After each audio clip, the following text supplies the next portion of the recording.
باقی فلسفے کے بارے میں میرے پاس پرانے نوٹس ہیں، ان میں سے کانٹ کا نے بھی جو بعد میں جیسا کہ میں نے عرض کیا کہ اللہ تعالیٰ پر ایمان کے لیے مورل آرگومنٹ بعد میں یوز کیا ہے، وہ بعد میں آئے گا ہماری بحث کے اندر انشاءاللہ. لیکن اپیئرنس اینڈ ریئلٹی یہ بڑی ایک مارکت الارا کتاب ہے بریڈلے کی. یہ برٹش فلاسفر تھا، بہت ہی اونچے معیار کا. اس نے فلسفہ کے بارے میں بڑی پیاری بات کہی ہے.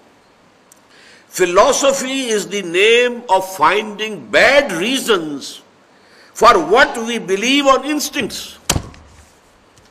یہ بات ایمان باللہ کے ضمن میں اللہ کے قرآن کے اسلوب پر 100% راستہ تھی. اللہ کا یقین ہمارے اندر ہے، ہمارے وجود میں پیوست ہے، ہماری روح کے اندر ہے، صرف پردے پڑ گئے ذہول کے.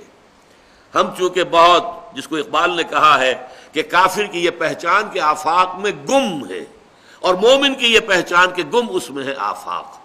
جب انسان آفاق کے اندر، اس میٹیریل ورلڈ کے اندر اپنی ضرورتیں یا تعیشات، ضرورت سے آگے بڑھ کر معاملہ چلتا ہے، تو پھر یہ ہے کہ کچھ اور چیزیں ہونی چاہیے، کچھ اور ہونا چاہیے. حل من مزید ہے.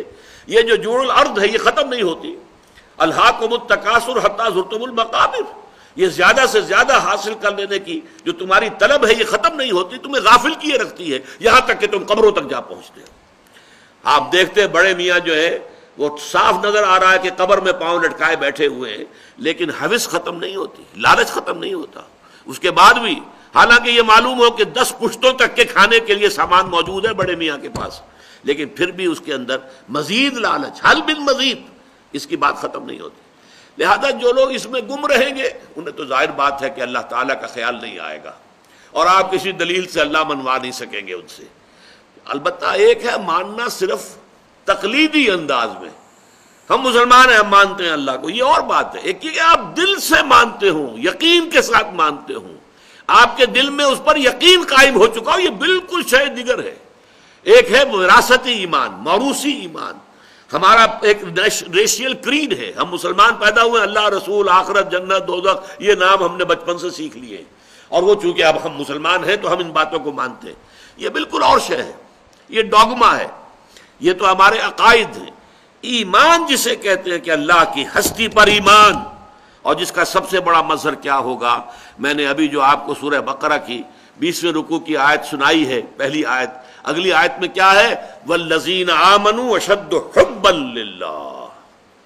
جو لوگ ان آیات آسمانی، آیات سماوی، آیات ارضی، آیات انفسی، آیات قرآنی کے ذریعے سے اللہ کو پہچان لیتے ہیں، پھر ان کی محبوب ترین ہستی اللہ ہوتا ہے. اشد حبا للہ. ان کی محبتیں پھر مرکوز ہو جاتی ہیں، محبتیں ہیں، اولاد کی بھی ہے، ملک کی بھی ہے، وطن کی بھی، یہ سب تابع رہ جائیں گی. ان تمام محبتوں پر سب سے اونچی محبت اشد حبا للہ. یہ ہے اصل ایمان. جب تک کہ انسان کی زندگی میں محبوب ترین ہستی اللہ نہ ہو جائے، حقیقت ایمان سے اسے کچھ حاصل نہیں ہے.